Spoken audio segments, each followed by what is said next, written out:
Rome, 175 AD. It is midnight, and inside a cold military tent on the frontier, a man sits alone. This is Marcus Aurelius. At this exact moment, he is the Roman Emperor, the single most powerful human being on earth. He commands armies that stretch across continents and dictates the fate of millions with a word.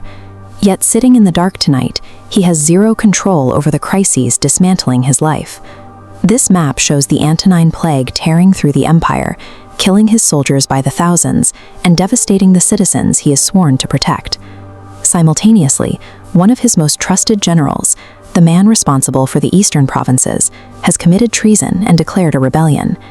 Beneath the weight of a dying army and a fractured empire, he is also carrying the personal grief of recently burying his own son. When external reality collapses this completely, the natural human response is to shatter.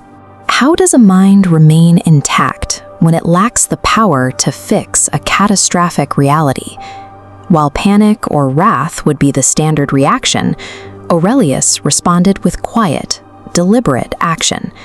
He reached for a private journal, writing strictly for himself, with no intention of his thoughts ever reaching the public. These reflections functioned as a deliberate mental survival tool, engineered to maintain clarity in a total vacuum of control. That night, he recorded a core truth. You don't control what happens to you. You only control how you respond. This concept, known as the dichotomy of control, serves as the foundational mechanic of all Stoic philosophy. The outer ring represents uncontrollable external variables. Attempting to force the plague, the rebellion, or the mortality of others to change creates constant psychological friction. The inner circle represents your true sphere of influence, your judgments, your focus, and your reactions to those external events. By intentionally abandoning the desire to control the outer sphere and focusing entirely on the inner, Aurelius reclaimed his agency from a hopeless situation. A common modern assumption suggests that Stoicism requires a person to erase their emotions or feel nothing at all. The context of these writings proves otherwise. Aurelius was actively experiencing the profound grief of mourning his child and his dying empire.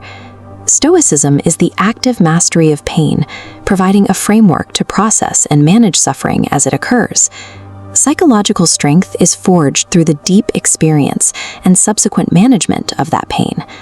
Those private pages survived the eventual fall of the Roman Empire. Today, they are known as Meditations, one of the most widely read and analyzed books in human history.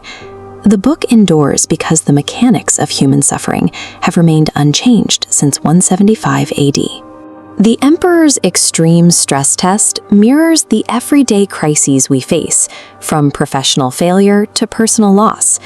All suffering is exponentially worsened by the friction of trying to control uncontrollable circumstances.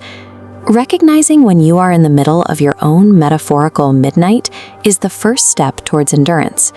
When facing a crisis, explicitly identify the aspects outside your control and immediately release your attachment to them.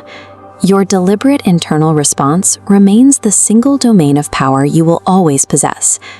Drawing this boundary provides the exact mechanism required to turn raw suffering into enduring strength.